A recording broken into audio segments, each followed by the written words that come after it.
आज हम ध्यान पर चर्चा करने जा रहे हैं। बहुत दिनों से ये एक कन्फ्यूज़न का मैटर रहा है कि ध्यान क्या है, क्योंकि आज के गुरुओं के अनुसार आलती पालती मार के 10 मिनट मौन बैठ जाने से ध्यान नहीं है। तो ध्यान की जो नई परिभाषाएं हैं उसको मैं आपके समक्ष रखना चाहता हूँ कि ध्यान का जो अनुभव है वो विचार की कल्पना से बहुत दूर है। विचार जब तक रहेंगे ध्यान का अनुभव नहीं रह सकता। जब सारे विचार और अनुभव विदा हो जाएं तो वहीं से ही ध्यान शुरू होता है। ध्यान की शुरुआत कहीं बाहर से नहीं होने वाली, ध्यान की शुरुआत आपके अंदर से शुरू होने वाली है। ध्यान और मौन एक नहीं है। जुबान का मौन एक अलग चीज़ है और विचारों का मौन एक अलग चीज़ है। इन दोनों चीज़ों को समझने के लिए ये बहुत ज़रूरी है कि हम ज़ुबान से मौन हैं या विचारों से मौन हैं। जब हमारा ध्यान पूरी तरह से एकाग्र हो जाता है तब वहाँ से मन को समझने का विज्ञान शुरू हो जाता है। इसको समझने के लिए किसी मंदिर, मस्जिद, गुरुद्वारे की कोई ज़रूरत नहीं है, ना ही इसी किसी धर्म गुरुओं से सीखा जा सकता है। ये शब्दों में बयान नहीं किया जा सकता, ये अनुभव का मैटर है। इसे किसी टेक्निक से नहीं समझाया जा सकता, कोई टेक्निक इसमें काम नहीं आती। ये सेल्फ रियलाइजेशन है। आपका आत्म बोध, अपना अनुभव ही आपको ध्यान की यात्रा पे लेके जाएगा।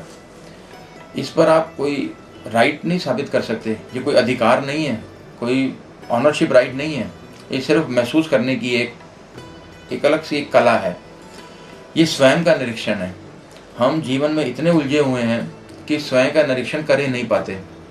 स्वयं का निरीक्षण करने के लिए जो समय हमें मिलता है, उस समय के अंदर जो घटना घटती है उसको आप ध्यान की एक झलक कह सकते हैं। क्योंकि इस ऐसे तो हमें मालूम ही नहीं चलता, सारा जीवन बीत जाता है कि हम अपने स्वयं का निरीक्षण कर ही नहीं पाते। जब हम बाहर और अंदर के बारे में सचेत हो जाते हैं, हम इतने अवेयर हो जाते हैं कि हमें पता चल रहा है कि बाहर जो घटनाएं हो रही हैं और हमारे मन के अंदर जो घटनाएं हो रही हैं, हम उस समय ध्यान की अवस्था में होते हैं। ध्यान कोई भौतिक वस्तु नहीं है, ये मटेरियलिस्टिक चीज़ नहीं है, ये सूक्ष्म चीज़ है। इसको हर जगह हर समय किया जा सकता है। ना इसके लिए कोई खास जगह की ज़रूरत है, ना किसी खास समय की ज़रूरत है, ना ही इसका कोई आदि है, ना ही इसका कोई अंत है। ये समय के साथ ही पैदा होता है और समय के साथ ही इंसान के साथ चला जाता है। अब जैसे समुद्र की एक बूंद को चखने से पूरे समुद्र के पानी का स्वाद चखा जा सकता है, ऐसे ही ध्यान की जरा सी अनुभव से, इसके थोड़े से अनुभव से आप सृष्टि के क्या है नेचर, क्या है कुदरत, इसके अनुभव को आप जान सकते हैं। मस्तिष्क हमेशा उथल पुथल कर रहा है। क्यों? क्योंकि हर समय घिरा हुआ है, चिंताओं से घिरा हुआ है, मुसीबतों से घिरा हुआ है। उसको नियंत्रण करने का विज्ञान जो है ये वो ध्यान है। ध्यान ही एक ऐसा नियंत्रण है जो मस्तिष्क को और मन को शांत कर सकता है। जैसे जैसे ध्यान सघन होगा आपका नियंत्रण भी सघन होता चला जाएगा। ये शुरू में कठिन ज़रूर है क्योंकि हमें इसकी आदत नहीं है और मन इतना चंचल है कि उसको इतनी आसानी से नियंत्रण पे नहीं लाया जा सकता। मन सदा आज़ाद है, इस बात का हमें ज्ञान ही नहीं होता।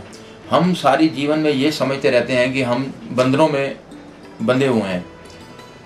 हम किसी बंधन में नहीं बंधे हुए। कुदरत ने हमें बिल्कुल आज़ाद भेजा है, किसी बंधन ने हमें पकड़ा नहीं हुआ। हम खुद ही इन बंधनों में जकड़े हुए हैं। जिस दिन हमें यह एहसास होगा उसी दिन से ध्यान की अवस्था शुरू हो जाएगी। हम हमेशा कारण दूसरों पे लादते रहते हैं, दूसरों को कोसते रहते हैं कि हम संसार की वजह से बंधनों में हैं, लेकिन हम संसार की वजह से बंधनों में नहीं हैं, हम खुद अपनी वजह से बंधनों में हैं। जैसे ये इतना बड़ा फ़र्क है, जैसे एक अंधा इंसान और एक आँखों वाला, उसमें बुनियादी भेद है। आँखों वाले को हर चीज़ नज़र आ रही है, वो हर चीज़ का आनंद ले रहा है, लेकिन अंधा आदमी सब कुछ होने के बावजूद किसी चीज़ का ना आनंद ले पाता है, ना किसी चीज़ का एहसास कर पाता है। क्यों? उसका कारण क्या है कि उसके पास वो दृष्टि नहीं है जिससे वो देख सके।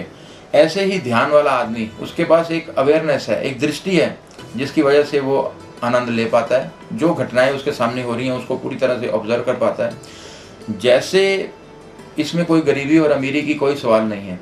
जैसे जल अगर सोने के बर्तन में पिलाया जाए या मिट्टी के बर्तन में पिलाया जाए, उसके स्वाद में कोई बुनियादी फ़र्क नहीं है। उसका स्वाद एक ही जैसा है।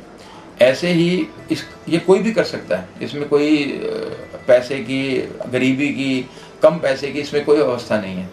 ये पानी की तरह है, किसी भी बर्तन में परोस के दो, उसका स्वाद आने लगेगा। और एक बारी अगर ध्यान में आनंद आने लगे तो फिर ये आनंद बढ़ता ही चला जाता है। ऐसा आनंद आने लगता है कि फिर इंसान, जैसे एक शराबी शराब को ढूंढता रहता है और उसे लगता है कि शराब पीने के बाद वो आनंद में रहेगा, ऐसे ही ध्यानी हर समय ध्यान में ही रहता है और उसको वैसा ही आनंद आने लगता है। इसीलिए ये जो नशे का चलन था पुराने ज़मानों में, साधु जो लोग नशा करते थे, ये सिर्फ इसलिए कि वो थोड़ा सा भटकाव था। जो आनंद आना चाहिए बिना किसी नशे के, उसको नशे से लाना, ये थोड़ा सा मूल जो है परिवर्तन हो गया और साधु लोग भटक गए। जैसे जैसे आनंद आने लगेगा, किसी शराब की, किसी भी नशीली चीज़ की ज़रूरत नहीं है, वो हर समय मस्ती में रहेगा। ये कोई सीखने की चीज़ तो है नहीं, इसको हम किसी दूसरे से नहीं सीख सकते। इसकी शुरुआत हमारे को अपने से ही करनी पड़ेगी। बाहरला आदमी इसमें कोई मदद नहीं कर सकता। ये कोई घटना नहीं है कि जो घट जाएगी। इसके लिए हमें 10 मिनट आलती पालती मारकर बैठने की भी कोई ज़रूरत नहीं है। इसलिए ज़रूरत नहीं है कि ये कोई घटना की तरह नहीं होने वाला। ये तो बोध है। जैसे आपको बोध आने लगेगा, आपको स्वाद बढ़ने लगेगा।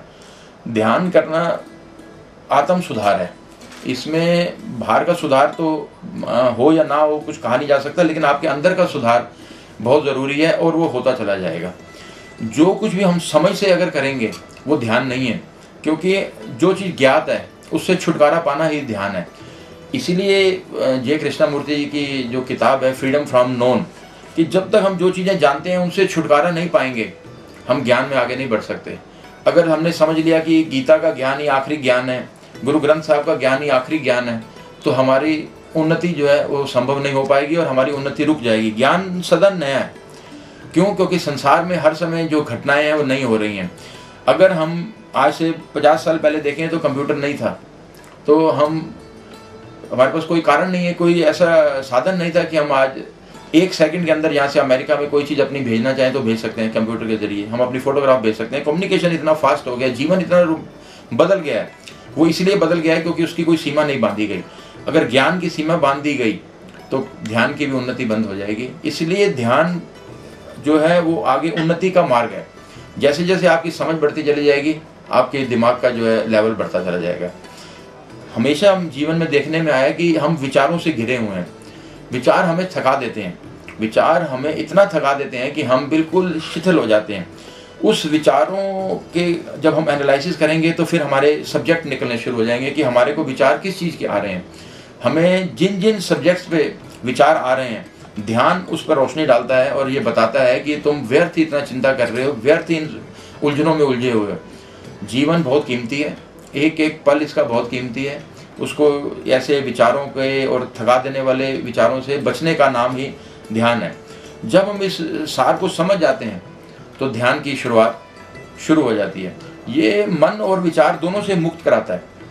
हम 2 चीज़ों में उलझे हुए हैं, या मन की वजह से उलझे हुए हैं, हमारा मन परेशान है, या हमारे विचार हमें उलझा के रख रहे हैं। विचार भूतकाल के भी आते हैं, भविष्यकाल के भी आते हैं। कल क्या होगा, कल हमारा काम चलेगा कि नहीं चलेगा, कल हमारे को कुछ नुकसान ना हो जाए, तो ये कल के विचार हैं।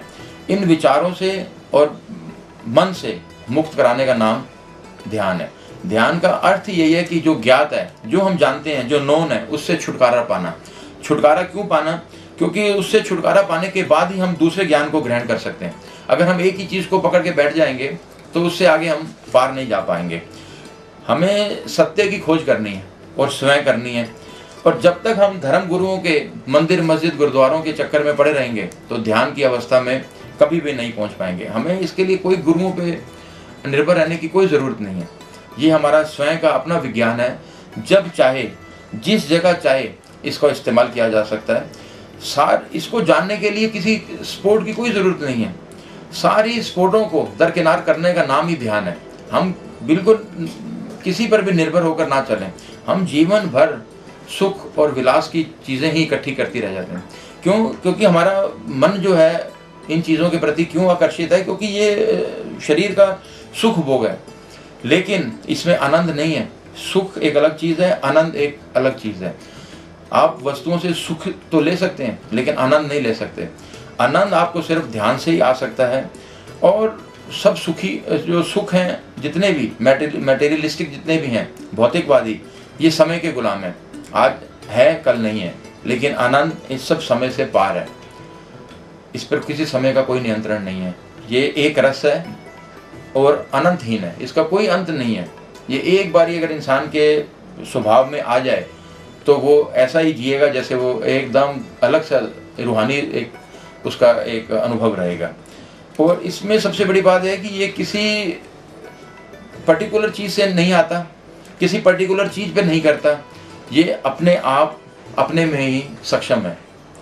और सबसे बड़ी बात तो ये है कि इसमें सबसे बड़ी बात है कि ये फ्रीडम में है।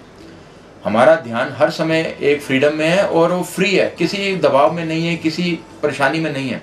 अब सवाल यह है कि हम इसका एहसास इसलिए नहीं कर पाते क्योंकि हम आज़ाद और फ्री नहीं हैं। हम हर समय घिरे हुए हैं चिंताओं से, विचारों से, परेशानियों से। आनंद की खोज जब हम शुरू करने की तरफ बढ़ेंगे तो ध्यान की शुरुआत हो जाएगी। ध्यान की शुरुआत ही वहीं से है जहाँ आनंद की खोज शुरू हो जाती है। ये किसी समय या किसी कारण की वजह से नहीं है, ये अकारण है। हम सोचें कि इस वजह से शुरू होएगी, ऐसा नहीं है। एक बार ही अगर आनंद का एहसास हो गया तो आप समझ लीजिए कि आपका जीवन में रूपांतरण शुरू हो गया। जीवन में दो ही चीज़ें हैं, या सार है या असार है, या ये चीज़ हमारे काम की है या ये चीज़ हमारे काम की नहीं है। इसका बोध हमें ध्यान करवाएगा कि जीवन में क्या सार है, किस चीज़ का सार है और किसका असार है। जब हमें ये पता ही चल गया कि ये असार है तो हमारा उस तरफ आकर्षण धीरे धीरे खत्म होता चला जाएगा। हमें किसी आसार वाली चीज़ें, अब क्या है, हम सार की तरफ क्यों नहीं बढ़ पाते? क्योंकि आसार चीज़ें हमने साथ में ले रखी हैं, जिन चीज़ों में कोई मतलब नहीं है, हम उनमें उलझे हुए हैं। धीरे धीरे ध्यान से हमें यह पता चलना लगेगा कि ये चीज़ें ज़रूरी हैं, ये चीज़ें ज़रूरी नहीं हैं। और जो चीज़ें ज़रूरी नहीं है उसको हम किनारे पे करते चले जाएंगे, उनकी संख्या कम करते चले जाएंगे। और जो चीज़ें ज़िंदगी में ज़रूरी हैं, जैसे आनंद बहुत ज़रूरी है, एक सुकून बहुत ज़रूरी है, बेफिक्री बहुत ज़रूरी है, ये सब ध्यान से ही पाई जा सकती है। और सबसे बड़ी बात है, जैसे जैसे ध्यान बढ़ेगा मौन की मात्रा बढ़ती चली जाएगी। अब मौन क्यों नहीं हो पाता? क्योंकि विचारों की वजह से जो है हम मौन नहीं हो पाते। जब विचार शांत हो जाएंगे तो हम मौन की तरफ बढ़ने लग जाएंगे। जीवन एक स्ट्रगल है, ये बहुत बड़ी एक लड़ाई है, द्वंद्व है, और ध्यान जो है वो शांति है। इस जीवन के द्वंद्व से हम शांति की ओर जो बढ़ेंगे और प्रतिदिन जो हम काम करते हैं उसका जो निचोड़ निकलेगा उसको हम ध्यान कह सकते हैं। हमने आज जीवन में, आज दिन में क्या किया, रात को हम जाके उसका एनालिसिस करें और उसका जो एक सार निकलेगा, जो निचोड़ निकलेगा, वो ही एक ध्यान है। सबसे बड़ी बात तो यह, जीवन में दो चीज़ें बहुत एक तरह से हमारे सामने क्या रहती हैं, एक दुख और एक भय। हम सदा या तो दुखी हैं किसी भी दुख की वजह से, या हमेशा भयभीत हैं, हमारा काम ना बंद हो जाए, हमें नुकसान ना हो जाए, कल हमारा काम चलेगा कि नहीं चलेगा। तो इन दोनों चीज़ों से, भय से भी और दूसरी चीज़ों से, इससे सबसे मुक्ति दिलवाने का नाम ध्यान है। सबसे बड़ी बात तो ये है कि बुद्धि जो है वो इस चीज़ को नहीं समझ पाती। बुद्धि सिर्फ लाभ और हानि को समझ पाती है कि इसके अंदर हमारा लाभ है, इसके अंदर हमारी हानि है। लेकिन ध्यान इन सब चीज़ों से ऊपर है, उसमें कोई लाभ कोई हानि का कोई सब्जेक्ट नहीं है। वो एक ऐसे कैमरे की तरह है जो उसके सामने जो चीज़ भी आ जाएगी उसको वो देख लेगा, उसकी रियलिटी को जान लेगा कि इसमें क्या सार है और इसका क्या आसार है। और आनंद के साथ जब हम बढ़ते हैं आगे तो जीवन का पूरी तरह से रूपांतरण होना शुरू हो जाएगा। ये किसी समय के अधीन नहीं है कि हमारे को पर्टिकुलर हम सुबह 4 बजे उठें तो ही ध्यान होगा, ऐसा नहीं है। किसी भी समय, किसी भी जगह, ये आपकी अपनी संपत्ति है, इसको आप इस्तेमाल कर सकते हैं। लेकिन ये जब बढ़ता चला जाएगा तो फिर ये एक रस पे पहुंच जाएगा। यानी इसको एक रस इसलिए कहा गया है कि ये एक जैसा हो जाएगा। इसमें फिर आपका मूड में कोई बदलाव नहीं आएगा, आपके स्वभाव में इसकी कोई चेंजेस नहीं आएगी। आप सदा एक रस रहेंगे, एक जैसा रहेंगे। क्यों? क्योंकि ये आपको, आपके हाथ में कुंजी आ गई कि किससे जो है जीवन एक रस और सुकून भरा हो सकता है। और सबसे बड़ी बात है, ये